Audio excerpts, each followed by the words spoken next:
Hi friends, my name is Rick and welcome to my Cape Cod Life. We're doing garden planting today. We're getting into mid-January and it's time for me to make a plan. So the first thing I like to do to get myself started is I like to map out basic growing spaces. So that's my garden proper over here, and these are some of the containers or other raised beds I have. Actually, those are the raised beds. Once I have it mapped out that way, then I make a little bit bigger plan so I can write on here in pencil, because I can erase it and change things, where different things are going. Now, the first thing I like to do is make a list. Because I have a fairly good amount of space, I make a list of 15 things. And that may not be just what I'm planting, but it gets me started. So I do 15 items. If you have a smaller space, do 10 items. If you're just doing containers, whatever's appropriate for you. If you get much more space, you can go with 20, 25. You're gonna figure out your space and how you're gonna use it. So let's quickly go over the 15 things that I just jotted down in no particular order. I have number one is asparagus, because it's a perennial. I want to get those out of the way. So I have a bed of asparagus. I have a bed of strawberries. I have a section of a bed for garlic. It's not a perennial, but I planted it last fall. It's already in there. All right, I need a sip.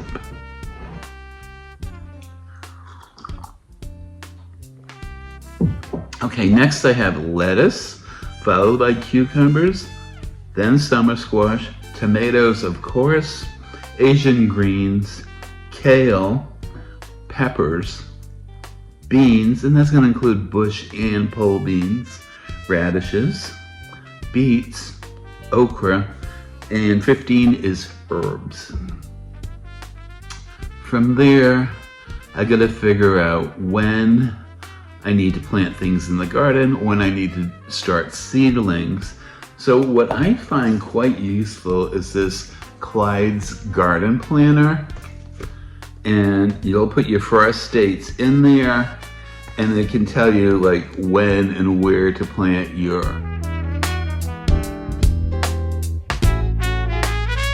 crops. It gives you when you can actually plant them and the last date you should plant them. So that can be important, because I like to turn things around. If I'm harvesting a crop and it's done, do I have enough time to plant something else? Do I want to do fall tomatoes, for example, or fall summer squash? So that is very helpful. So let me give you an example. My last frost date is somewhere between April 21st to April 30th. And my first frost is anywhere from October 21st to the 31st. So then I will take a crop. Let's take tomatoes.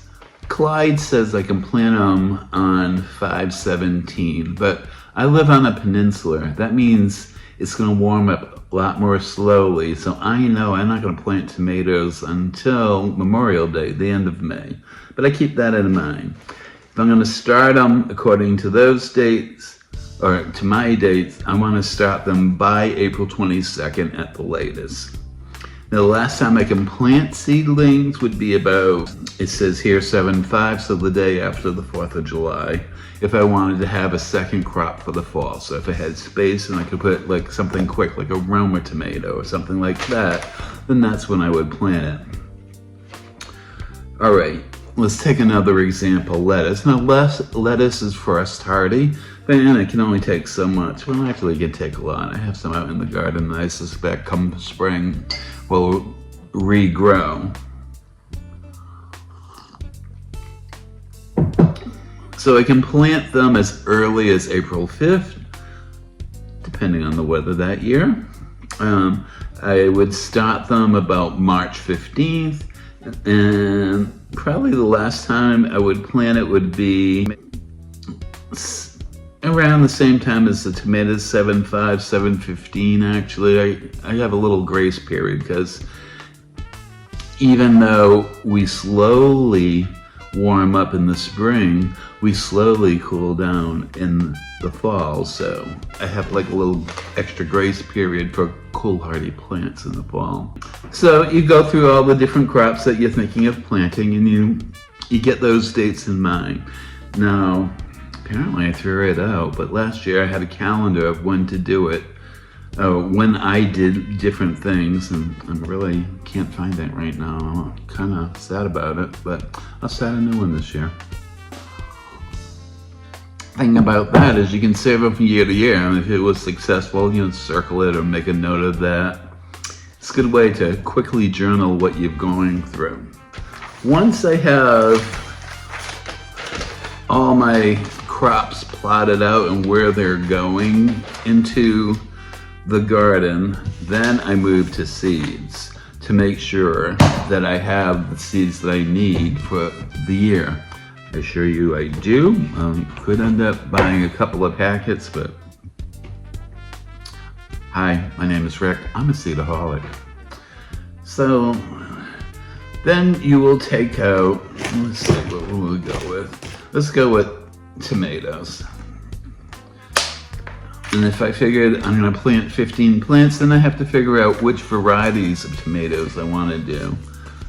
I have several to choose. I have at least 20, 30 varieties I can choose from.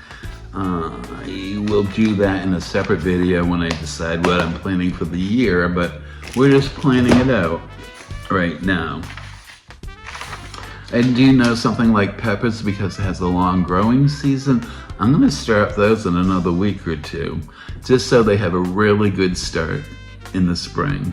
And when I plant my peppers, it's generally in June because our nights are cooler. Tomatoes I can do a little earlier. I can do those at the end of May, but usually like the end of the first or into the second week of June, if the nights have warmed up. I like it to be at least 60 degrees at night before I plant those.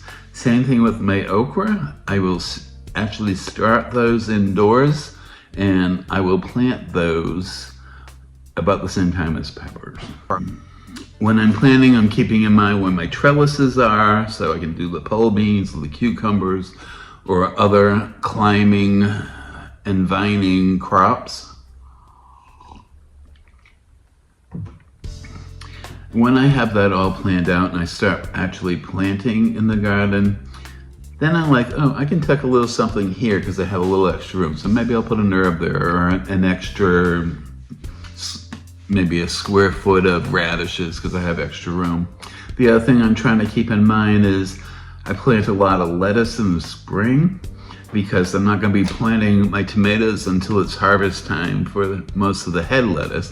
I keep the cut and come again also going.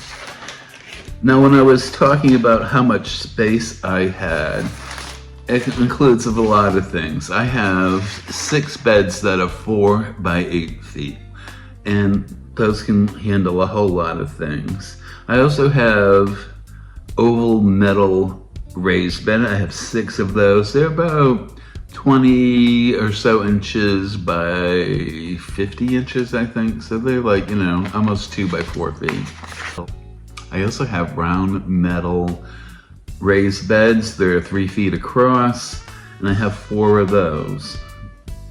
I use grow bags a lot. I have at least a dozen listed here that I'll be using. I have a few big containers, just landscaper containers from like trees or shrubs. And then I have 2 green stalks.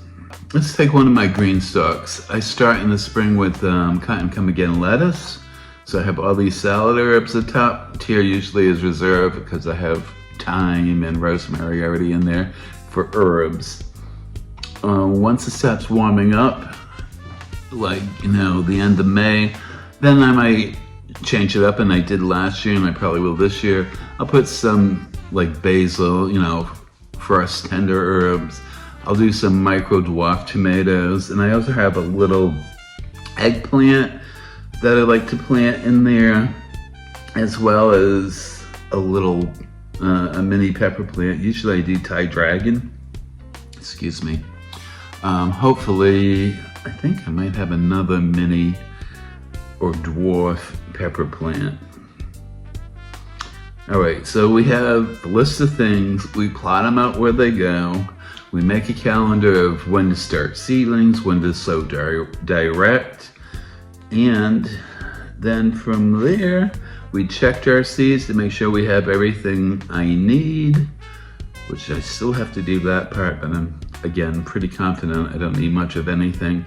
And then, as I said, I do the tuck-ins. That's what I call them. I can tuck a little herb plant here. I can put, an extra tomato because I have a space here. Something dies, I'm gonna fill it up. So other things to know, if I'm doing perennials, I need to know what zone I am. Here, I'm in zone A. Although I'm very close, 2 towns over, it's 7B. So you're kind of like on the middle ground, but I usually plant to 6B, maybe some 7As if I'm doing perennials. Most of my perennials are already in. I have my asparagus bed and strawberries. I also have blackberries, blueberries, and hopefully in the next year or 2, I might put a couple of dwarf peach trees or some other fruit trees. I may expand the blackberries, it's one of my favorites. So that's how I start planning out what is going to go into my garden. Oh, the other thing I suggest if you do the map method, you're gonna wanna make copies of it. It's very helpful that way. The following year you can just start scratching in what you want. All right, so I still have a little bit to go. I have to figure out where all of this is going this year, what changes I want to make from my experiences of last year, and then deciding the varieties of each of the categories. I usually plant about 15 tomato plants. Last year I had a big issue with early blight, so I'm crossing my fingers that this year that is not the issue. So I'll figure out how many different varieties I want to grow and which I want to grow, which I haven't got to. That might be a video for the future. So in the next week or 2, I'll actually start seedlings down in the basement, starting with the peppers. I may do some onions as well. They take a little time. It's nice to have them very firmly established plants if you're growing that from seeds. Then we'll get into the cool weather seedlings, the lettuces, the kales, the other brassicas I may be growing. And then each in their own time, according to my calendar, I will, start the plants and sow them directly, whatever is most appropriate for my area. So I hope this helps. For me, it gives me a basic plan. I don't have to stick to it. It's my garden. Who am I gonna argue with, myself? So again, I have a basic plan. I tuck things here and there where I can, and sometimes I'll scrap a plan and change it because either I'm motivated or is excited about something new, or I remembered that last year that didn't work out so well, or worked out really well, and I want to make sure I repeat that success. It is how I do it. You have to tailor it to your own climate and growing zone and your frosts and your last frost, your first frost. All of that has to be factored into it. I hope this helps. If you're new here, I hope you consider subscribing and liking this video. My friends who've been here before, I appreciate you. Hit that like button anyways. And as always, my Cape Cod life.